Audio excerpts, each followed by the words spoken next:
This is The Big Breakdown, a long look back at some of the biggest stories we're covering for you at the Hidden Killers podcast and True Crime Today.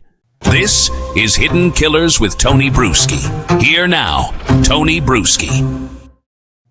There are crimes that make you angry, and then there are cases that make you lose faith in the entire idea of justice. In Stillwater, Oklahoma, Jesse Butler was charged with 11 felonies, SA, attempted SA, battery, and assault and battery by strangulation after attacking two 16-year-old girls. One victim was choked unconscious. The other needed neck surgery. That's how bad it was. Doctors said seconds longer, she would have died. Police even found partial phone video showing the assault because he wanted to tape it. What kind of evidence, or with that kind of evidence, you'd expect decades behind bars. Far-reaching penalties and punishments that would never leave this man's path. Instead, the system gave him mercy. Butler entered a no contest plea, meaning he didn't admit guilt but accepted conviction because he was 17 at the time. His lawyers argued he qualified as a youthful offender, and the judge agreed. 78 years were suspended. He'll serve 1 year of supervision. No prison, no record that follows him into adulthood, except for YouTube videos and coverage like this. 11 felonies, 1 year. That's not rehabilitation. That's privilege masquerading as compassion. And what makes it worse is how easily everyone around him, family, officials, the community, just seem to accept it. The mother's body cam quote said it all. "I'll get you out," she said. And she did. So today we are asking, how does this happen? How do parents, courts, and communities learn to protect the predator instead of the people he's hurt? Joining us, psychotherapist and author Shavaun Scott, here to break down the psychology behind denial, privilege, and misplaced empathy, and why these patterns keep letting violence and violators walk free. Shavaun, as always, thank you for being here. This is one of those cases where you just get so tense. At least I do. I mean, I felt it just even getting through the introduction to this. And we're going to talk about all different aspects of this today. But I want to start here. And I think one of the bigger aspects of this case, sometimes it gets lost in the weeds a bit, but it's important because it really, I think, gets at the psychology and the root of some of this. When someone strangles another person until they lose consciousness, that's not impulsive, that's control. What does this tell us about the offender's mind? Let's start there. Yeah, strangling should not be looked at as a red flag. It is a blaring siren for someone who is very likely to commit homicide in the future. And we know that without a doubt. Half of the women who are killed by partners at some point in the past had been strangled, and then they went on to be murdered. So you can't find anything that's a more dangerous sign than someone who engages in that kind of behavior. So it's someone that, yes, is into domination, control, humiliation. They've linked arousal to someone else's pain and terror. So we're talking about a sadistic psychopath here. And it doesn't matter if they're 16 or 26 or 36. This is an ingrained part of who they are. It really is. I mean, it's always been something to me that I'm always like, why would somebody like this? I don't know. I mean, everybody's got their things, but it goes beyond a kink.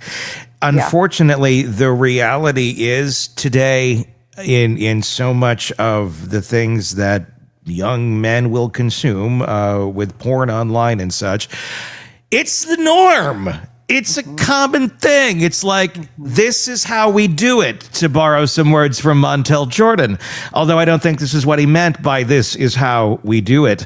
The things that these young boys are seeing and then basically imprinting into their brains and then going out there and acting on. I'm wondering, in a case like this where he is 17 years old, when they're saying these sort of things online, do they even know why they like them or if they like them, or are they just repeating what they're seeing and thinking, well, this is how we do it? I think it has a lot to do with at what age they're seeing stuff like this. And yes, we're talking about kids that are 6 and 8-year-olds that are having unsupervised time on the internet and are seeing just shockingly violent content. And not all kids are going to obviously watch stuff like this and go out and repeat it. But if you have somebody who has some genetic vulnerabilities, they're wired differently, and then at critical points in their sexual development, they're exposed to this kind of porn, it imprints in them. And that's how they pair the arousal with that kind of sadistic aggression. I mean, how dangerous is that? I mean, is that taking what may be a brain that wouldn't necessarily go down that path, down that route of, this is what I mean, let's not make any mistake here. This was rape. So I don't want to, this is not a consensual sexual encounter that we're talking about here. But let's kind of talk more so on the levels where it is more consensual, but this one person wants to do that to somebody else. When it comes to that, and that brain that has seen that and it's imprinted on, the dangers of that happening at such a young age, what I'm getting to, is this something where, had they not been exposed to that at such a young age, maybe this would never been part of their repertoire going forward, but because it gets introduced is almost some sort of weird backwards trauma almost, that this is now there, and that's a new requirement for them to, get off, essentially. Yeah, I think it warps their sexual development. And so it's possible to have somebody who maybe was born with some psychopathic tendencies, but they were never exposed to material like that. So it didn't go in that direction. And they might have been someone that never acted out in a violent way if they hadn't have been exposed to it. But kids are really vulnerable when they're developing their sexual beliefs and ideas and the things that arouse them. And that's, I mean, I hate to come off as a prude, but I am so concerned about the material on the internet and what kids are consuming. It's just, it's changing brains, and we're still, the internet, this whole thing is still a fairly new experiment in the long arc of history here. And I don't think we're going to know for a long time exactly the full extent that this is having. I mean, this has never happened before. So we have nothing to base it on. I mean, there's always been pornography to some extent and things like that, but the level of the vileness of what's out there that is being passed off as this is pleasure, this is that. Right.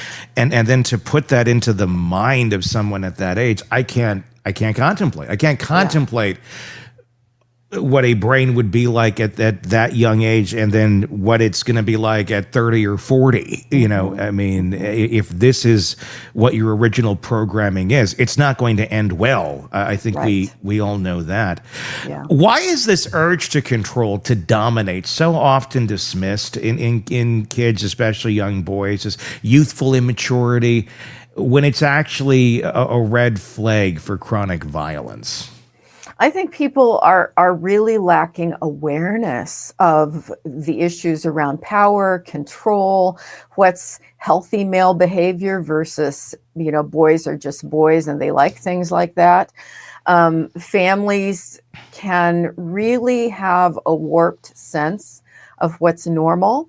I have a cousin who as a little girl, was sexually molested in the middle of the night by a teenage, a relative.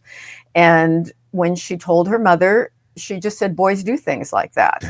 And that's been quite a few years ago, but we've got, a long history of normalizing aggressive sexual behavior by men.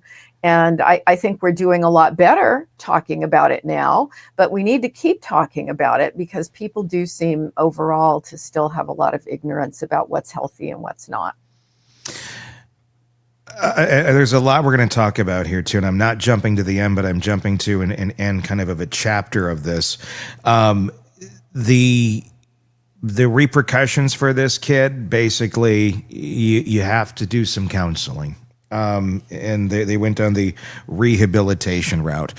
So what sort of magic do they have going on there in Stillwater, Oklahoma, that's going to rehabilitate this kid that we don't have in every other place of the country? Because I'd love to know what sort of magic is happening there. I mean, what kind of assessment or treatment would actually be needed for rehabilitation of somebody like this, if that's even a possibility? Yeah. I am going to be in the camp, which some people may disagree with me, that true rehabilitation, meaning personality transformation, turning somebody this abnormal into somebody normal, is not possible. And certainly outpatient talk therapy once a week in a community setting is not gonna touch it. You know, this guy is going to come in, he's going to con, he's going to lie, and there is no magic. Therapists don't have magic. Believe me, I would have fixed the world decades ago if I had that power. But yeah, traditional therapy doesn't change personality. What might have an impact on him? Being incarcerated in either a prison or a forensic mental health locked facility with an intensive program for sex offenders, where he can be taught to, if motivated, control his urges, not act out on women, to try to maybe get to the root of, why are you so damn angry at women? What is this, what is this all about? And are those programs ever successful? It's questionable. Maybe after enough time behind bars, somebody can learn to curtail their urges. But I think that's the best you can look at. There's not going to be a transformation for someone like this. What on earth do you think is going through the DA's mind, the judge's mind in a case like this, where, I mean, they had a choice. I mean, number one, they were following the law. They didn't have to go down this route. They didn't have to go down the youthful offender route. It was one of the levers they could have pulled, and they chose to pull it. They could have also chose to pull the trap door that said, you're going away for 78 years, and we're not going to traumatize these girls and make them move out of this city because they're fearing seeing you at Subway and freaking out because they're being re-traumatized every time they have to face your disgusting face. But they didn't. They said, little junior here, his second chance is more important than your trauma. Why? I get why. Is it because they do not see it remotely on reality's terms? But we see this so often where they're giving these young, vile mutants second chances at life. And then the victims are just like, well, good luck. Hope you don't run into him somewhere. Mm-hmm. Yeah, it's pretty much impossible for me to wrap my head around what in the world are they thinking. Are these people, I'll just say the word, are they stupid? I mean, how ignorant would you have to be to not get this at this point? Because, yeah, you use the word re-traumatizing. These victims are re-traumatized by the fact that nothing happened, that nobody has empathy for them. And this is something that they're going to carry for the rest of their lives. And as you say, do they leave town because they're frightened? And it's just, it's horrifying that you would have anybody that would see this as the right call. I feel like in the Choose Your Own Adventure book of this, there's like three options for what they are. They're either stupid, sadistic, meaning, well, I went through something like this too, and then some people have that, well, you can, you can deal with life too, and we don't care, we'll make it more difficult, and that sort of weird way of thinking that people have about looking at youth and shit like this, or they're fellow predators. It's like one of the three. And I'm not saying that these people are predators, so nobody mistake that. But I'm saying it could be one of the options. It's probably one of the three: stupid, sadistic, or a predator. Yeah. Yeah, it makes sense. And there could also be in a small community this sense of protecting our image. And we don't want to believe that there could be somebody, a member of our community, that's this evil. And so we're just sort of in denial about how awful this is. It'd probably fall into the stupid category. That would, yeah. That would be there. Yeah. Let's talk about, let's watch this clip first, actually, in case someone has not seen this. This is the clip that really put this case into the spotlight. This is him being arrested on the porch, and it just says so much about the upbringing of this little monster and the bubble wrap to which he is coming out of as mom opens the door with the police and the arrest warrant. Let's take a look. Your wallet and phone and stuff. So, okay. Your what? They're in the car. Well, okay, it's fine. It's not locked or anything, is it? Okay. So, can you tell him what you just told me, or?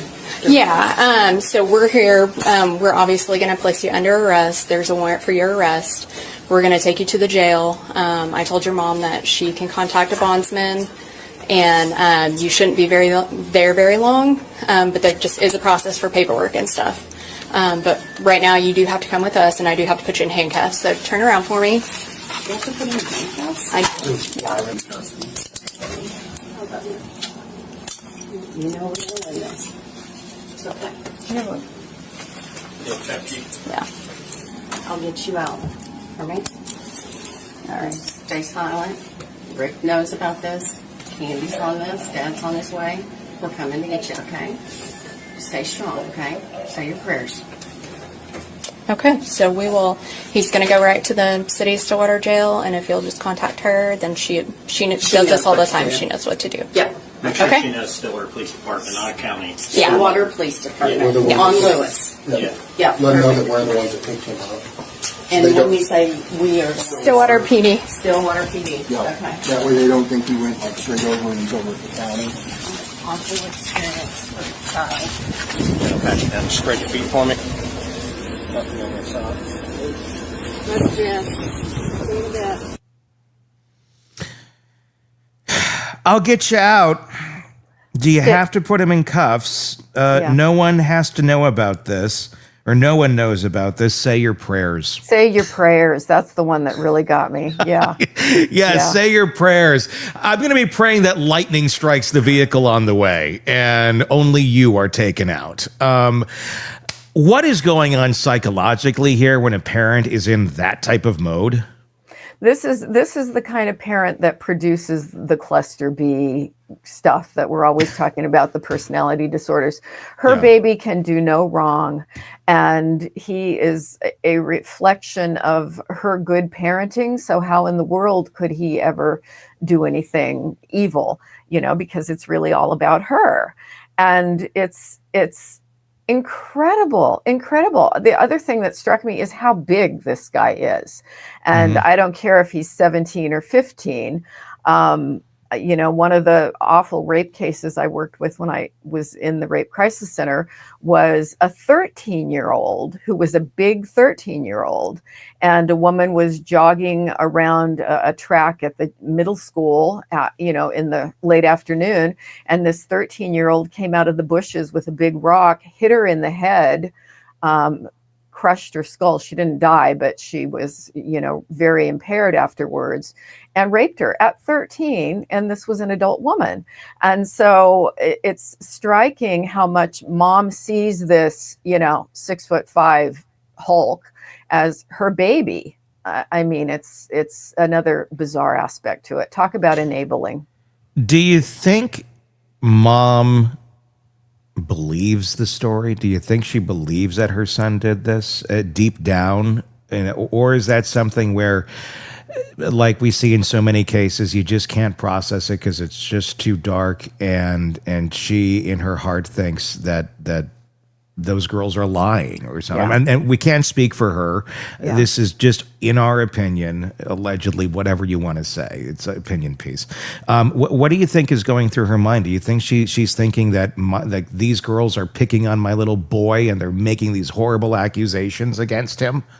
That would be my guess. That would be my best guess, that it's just too threatening to realize that she has raised a monster, and her denial, as we say, denial can be thick, and it just kicks in that, he's her angel, and prayer is going to fix him here. How do denial and the image protection really kind of become form of complicity in something like this? Very much, very much. Complicity, not only from the parents, but from the whole system, the whole legal system in that community. I think they're all complicit, and they're all re-victimizing the poor young women. I mean, and that's the thing. I mean, it seems to be the parents. It seems to be the system.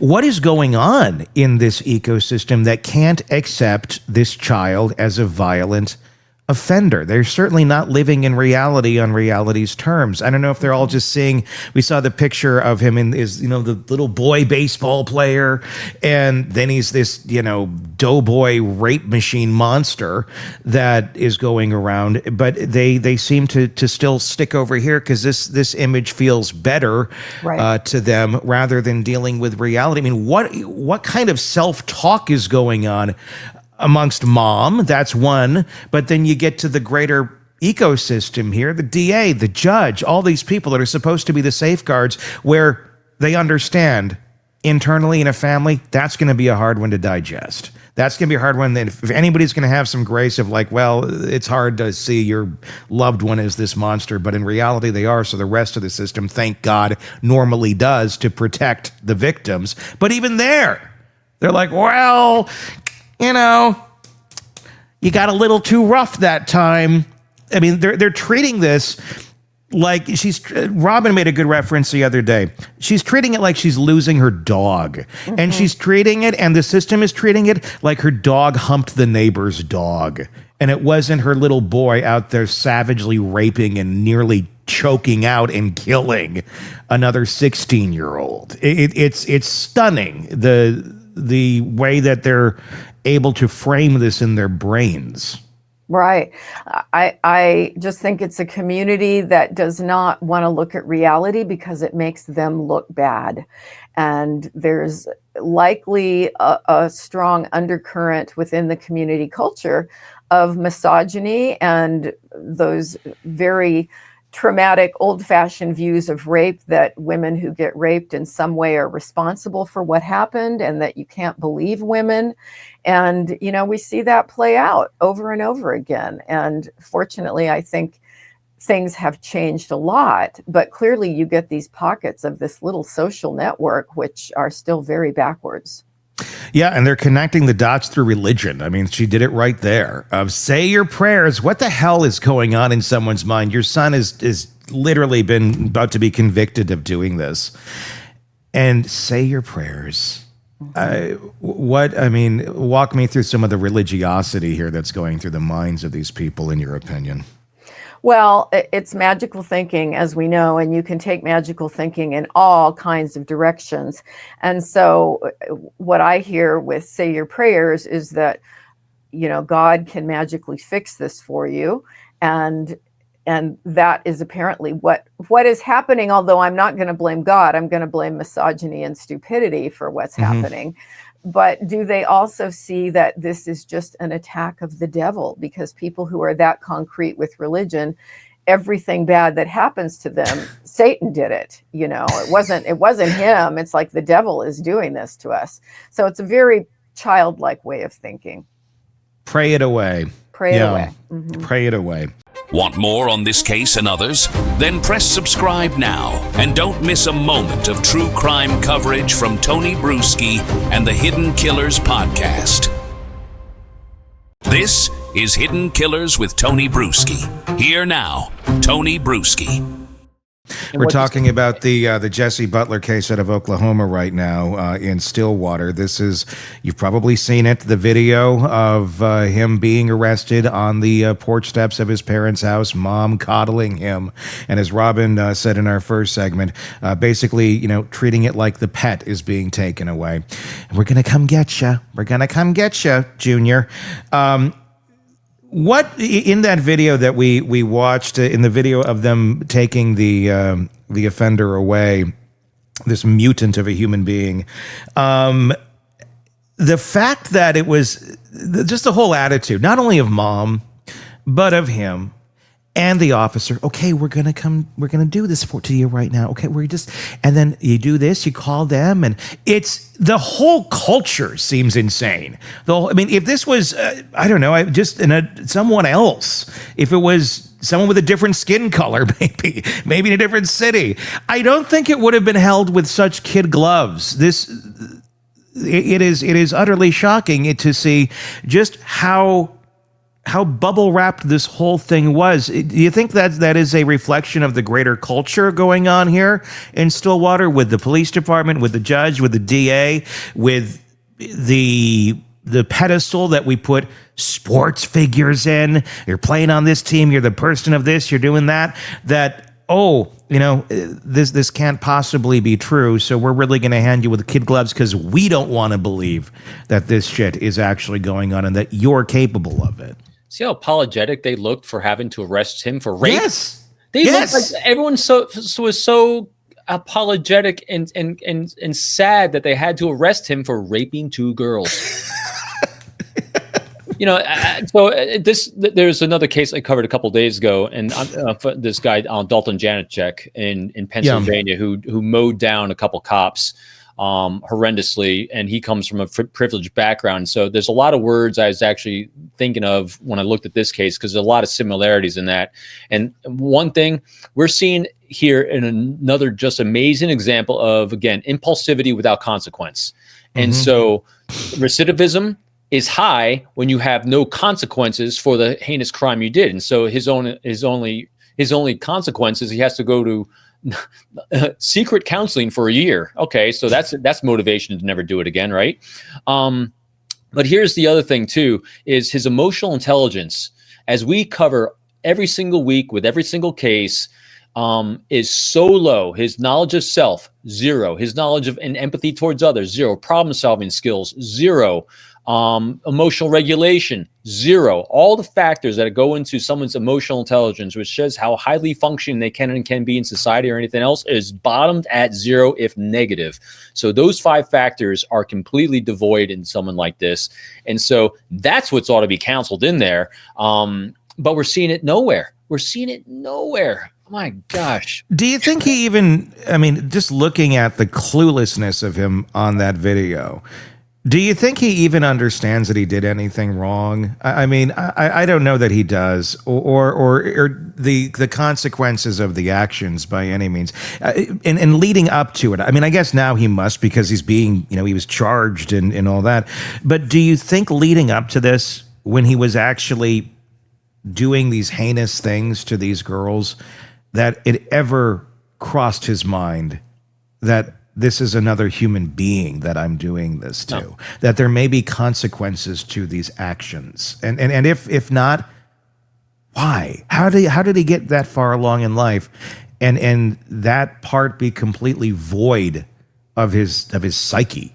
So this is, the great philosopher Goethe once said, you can tell who someone is by who they consort with, and how they're, and again, the nature part of growing up, or the nurture part of growing up in this, is there was no guardrails put on him throughout his life. And when you don't have guardrails, then you don't have to play out the consequences of your actions. Because so here you are, you're 3 or 4 or 5 years old. And if you take a cookie from the cookie jar and you are actually scolded, reprimanded, and punished for taking a cookie without asking permission, or breaking a rule or something, you're given a guardrail and you learn, hey, if I do something that's wrong, here's going to be the consequence. And so the next time, prior to doing something that is a rule or regulation or something you shouldn't be doing at home, your brain starts engaging what's the consequence for my action? And so the more consequences we have for actions and guardrails and rules and regulations that parents put up, we thrive as a society because there's guardrails. Laws are our guardrails for society, our ethics, our morals, and all that. What we're seeing here play out with kids like this is the fact that there was no guardrails. Because when you have a zero ability to contemplate the cause and effect and play forward the result of my actions, it shows that they've never done it before. Mm-hmm. And if you've never done it before, it's not that he's genetically and biologically coded without a knowledge of it. We're not born with that knowledge of it. It's something that's imbued in us through our upbringing. And so I've researched this term too. Everyone kept saying this, he comes from a good family. So I said, I plugged into my AI, define good family.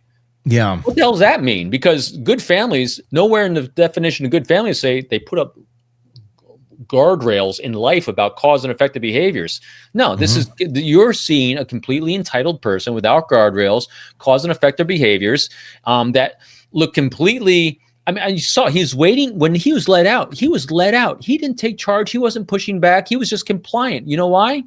He's been shuttled through life in every aspect. You saw him shuttled out the door. His mother shuttled him out. The cop shuttled him to the car. He was complete. He's a big piece of Play-Doh that was being walked out the door and shoved in a car because he had no idea what to do. He had no idea of anything that's going on because this is impulsivity at its max. I want to feel sexual satisfaction. I want to feel dominance. I want to have control. So I'm going to do this to a female. Boom. Oh, there's consequences for my action? Oh, there can't be consequences. He's not even thinking that. Because you know why? He's never had consequences for his actions of doing anything bad in the past. We talk about that. We talk about the offender, and we profile that quite often. But the enablers, and the enablers in this situation would likely be the parents, and whatever culture he's living around. And obviously, this is all just our conjecture on the case and in our opinion.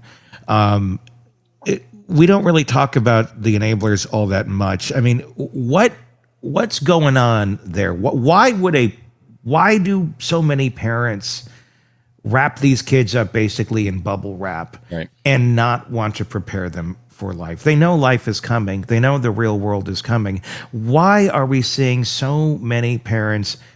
I mean, it's always been helicopter parents. There's always been parents that are overprotective, but this is like a new level of shielding that I don't think we're very used to seeing in such a common place and in such a common scale without any sort of self-awareness to it. Because I don't know that mom in this looks like she has any clue of just how vile she is coming across to the rest of the world as this is taking place. Or, I mean, I'm sure she wasn't realizing, hey, everyone's going to watch this video. But just even to the other officers, even to anybody around, there just seems to be this utter lack of cluelessness.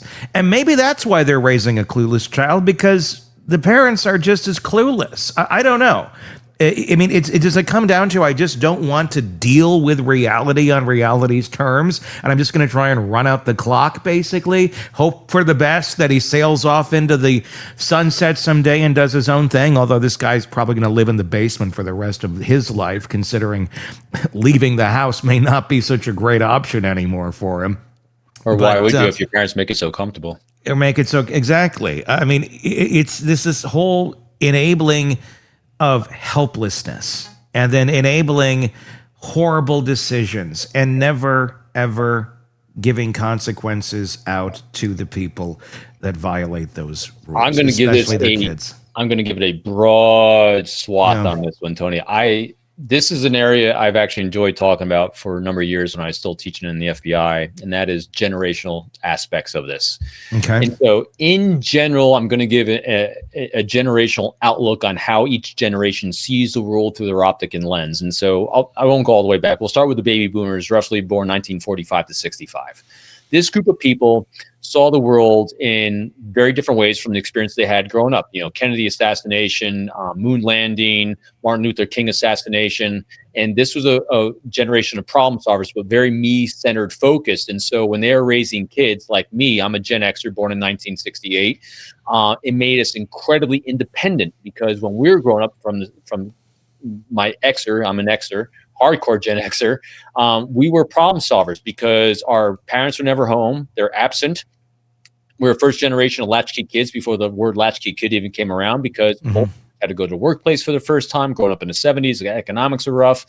And so we're out there solving problems ourselves at a very, very young age, going to work at a very young age, dealing with adults in adult situations at a very, very young age. We are a generation of hardcore problem solvers. We saw it through an optic and lens of everyone failing around us, the Challenger explosion, the economic times, oil embargoes, just the things we saw growing up was very different than the boomers and then the millennials after the Xers. And so what happened is Xers, and this, I'm guessing this parent is probably on the cusp of being an Xer, probably an older Xer, is we are a generation of micromanaging ourselves because we think everyone else is an idiot.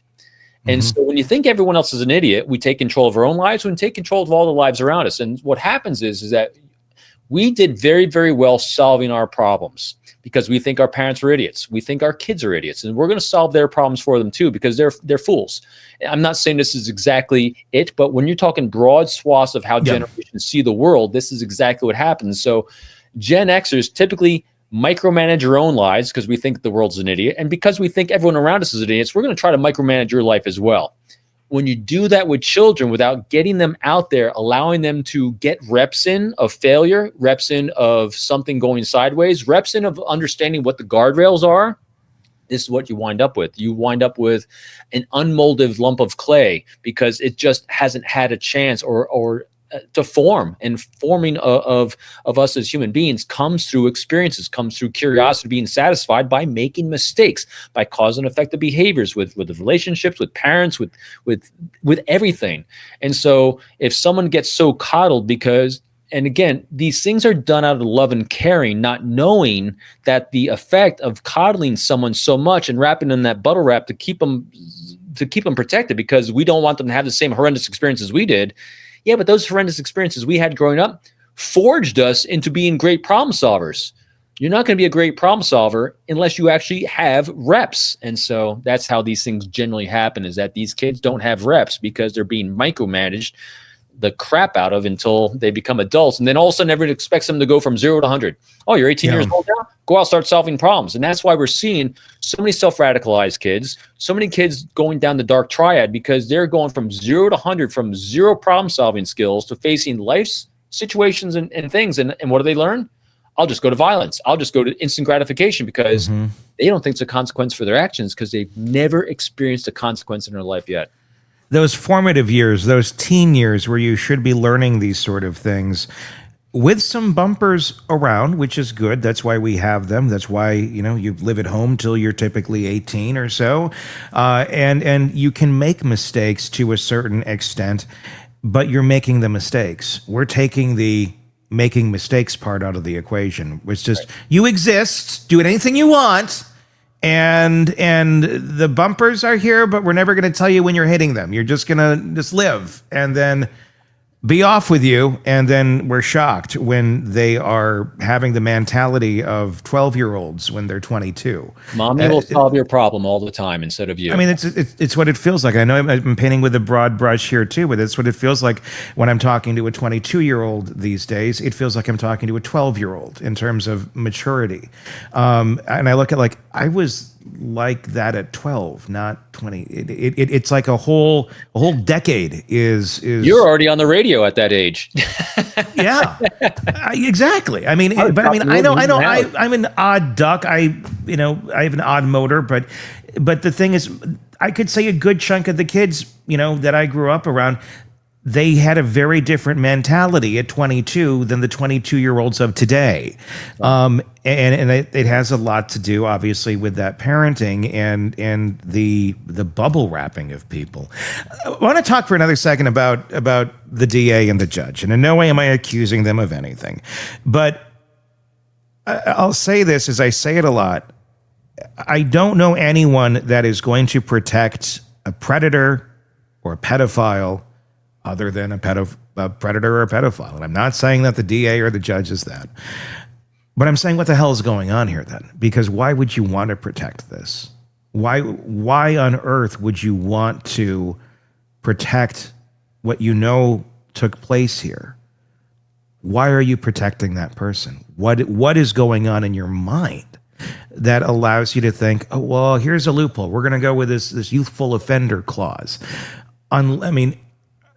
We see it in situations where people are being trafficked and the trafficker is, protecting the other people. I don't think, I'm not saying this is going on here at all, but then what the hell is going on here? Because this just doesn't make any sense. It's not human to want to enable this. It's not human to want to look the other way on something like this. It goes against like all decency that a healthy human being would have.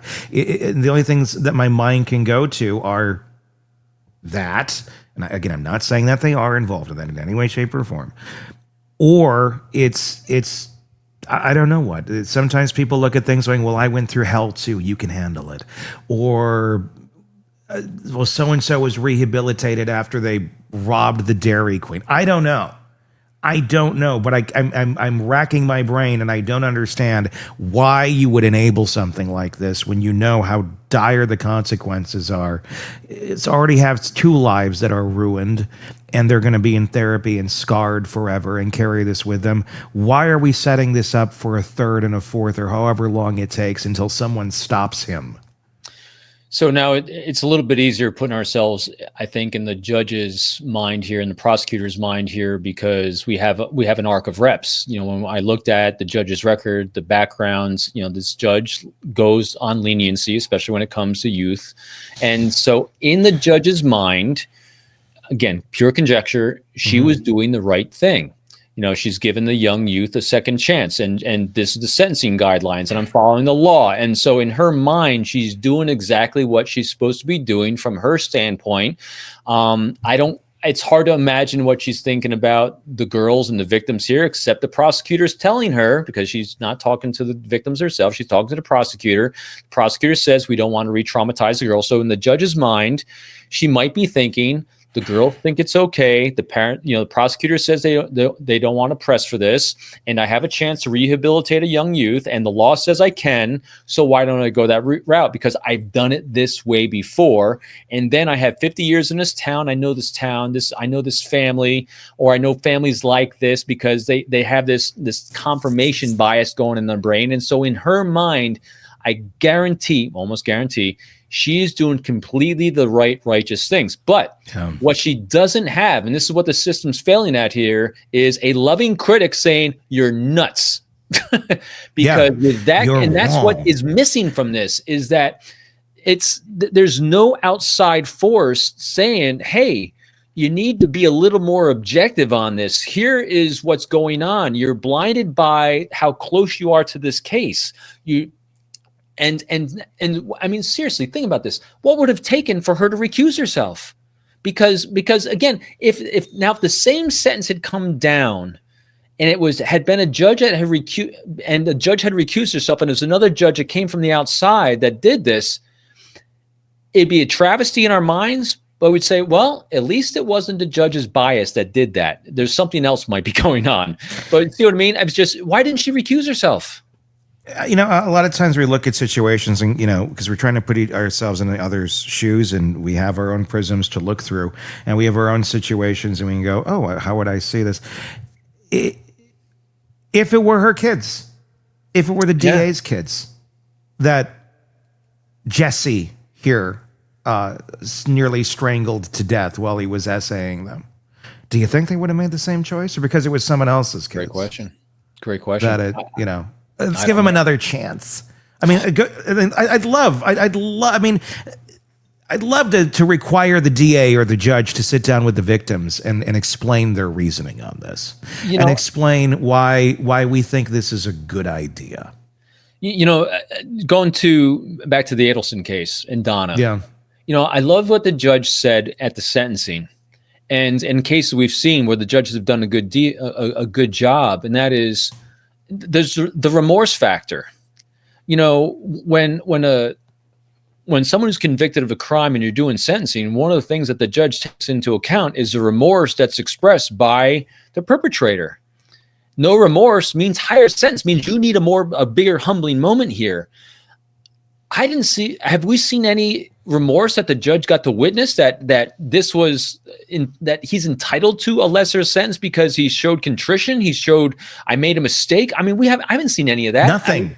Right. So I don't understand it either, because the judge has a lot of discretion based on that very subjective observation of remorse, of contrition, of, oh my God, I can't believe I did this. You know what I mean? Even if that video of him being arrested had showed something of shame, of embarrassment, of looking like he knew he did wrong, or looking like the mother knew he did wrong. No one looks like they accepting that they did something wrong.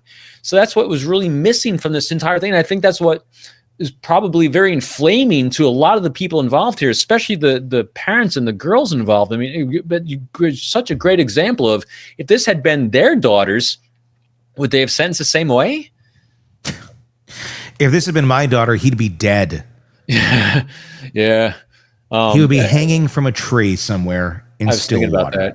I was thinking about, that given victims' families first actions on things first. He's a pinata now. Again, going back to the opening statement that I think is really missing here: victim-centered ethics and victim-centered sentencing. I didn't see any of that here at all, and that's I don't know why. I wish I had answers for this one, Tony, but it just they're following, and that's they're following the law, and that's the problem. And that's what it comes down to. At the end of the day, the system is working as designed. They are following the law. They did have agency. They could have chosen to give him a stricter. So any judge could be like, case dismissed. And that's not exactly what took place here. But they could have made better choices. This is bad choice on top of bad choice. And I don't know if this is because in so many towns like this, there's this thought process that doesn't like to jive with reality and the rest of the world of, oh, he's just a good boy, he made a mistake. And it's an archaic way of thinking of monsters that do certain things. Yes, there are good boys who do make mistakes. Not this type of mistake. The ones that maybe went and robbed the Dairy Queen because they're poor. The ones that, there are people who make bad choices and can be rehabilitated. This doesn't happen to be one of them. At any point along the way, did someone say to the girls that listens, do you feel whole? Do you feel there's justice? No one does. I mean, so it's like they were silent. The victims were silenced during this. Their opinion was silenced. It's befuddling. I'm really curious as to what life is like I've driven through Stillwater. I've been to Stillwater several times. It's not that far from here. I'm really curious as to what the atmosphere is like if little Jesse here decides to go walk into Subway and order a footlong. Are they going to be looking at him like he's a monster? Like, oh my God, or is this a greater expansion of the culture there where it's like, are the girls looked at as the perpetrators here that spoke up? I mean, I don't know. I don't know the answer to that. I'd be really curious from anyone in Stillwater who's listening to this as to, you see him at the Walmart or wherever. How are you acting? What is the reaction to someone like that? I'd hope it would be discussed. I'd hope it'd be public shaming. I would be shouting him down. I would make him never want to leave his parents' basement for the rest of his life. Not even to go up and get food. Is where he just kind of gets emaciated and dies down there. That's what my hope and prayer would be for someone like this. But I'm curious. I don't know exactly how that's going to play out. I'm curious too. Matter of fact, it's funny. Not funny, ironic, when we decided to cover this case, I'd actually already seen that video, like I told you, because I'd already seen it come across my feed on TikTok out of nowhere. So I'd already seen it. Not good for the offender in this. He's very recognizable. He is. I'm thinking they may have to move. I don't, but again, I don't know. I mean, I'm so surprised by so many of these cases, and the reaction, the public reaction, especially when you get so close to the actual crime, is sometimes very different than the public reaction outside of the ecosystem of the crime. I see it in Wisconsin with the Making a Murderer case. I can't think of his name. Stephen Avery. Right. That you leave that ecosystem. There's a very different look on that case, and I don't know. I'm curious. I don't know the answer to that. And also, a thing to consider also for the sentencing that they let him off on. So everyone kept saying he comes from a good family. Is kind of shocking.